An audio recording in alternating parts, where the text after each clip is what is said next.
সন্ত্রাসী দল এইটা। এখন আর গণ অধিকার পরিষদ নেই, এটা গণধিকৃত পরিষদে পরিণত হয়ে গেছে। আমি আপনাদের ভোটে নির্বাচিত রানী একজন জনপ্রতিনিধি, আমার সামনে পুলিশের গাড়ি, পেছনে পুলিশের গাড়ি, এরপরও যদি তারা আমার গাড়িতে হামলা করার, আমাকে মেরে ফেলার উদ্দেশ্যে হামলা করার সাহস পায়, আমি বলবো এদেরকে সন্ত্রাসী বলতে আর কোনো বাধা নেই। সুতরাং কোন সন্ত্রাসীর জায়গা আমার এই কুষ্টিয়াতে হবে না। আমরা যতদিন আছি, বাংলাদেশ জামাত ইসলামী, ইসলামী ছাত্র শিবির, তাওহীদি জনতা এই কুষ্টিয়াতে যতদিন আছে, কোন সন্ত্রাসী কর্মকাণ্ড আমরা চলতে দেব না ইনশাআল্লাহ।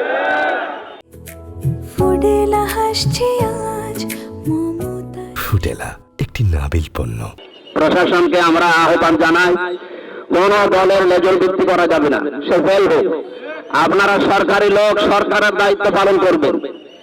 এই কুষ্টিয়ার ডিসি, এসপি, ওসি, টিওনো যারা সরকারি ভাবে দায়িত্বে আছেন, জনগণের জন্য যদি কাজ করেন এই কুষ্টিয়াতে থাকবেন, জনগণের জন্য কাজ না করলে আপনাদেরকে আমরা বিদায় দিতে বাধ্য হব।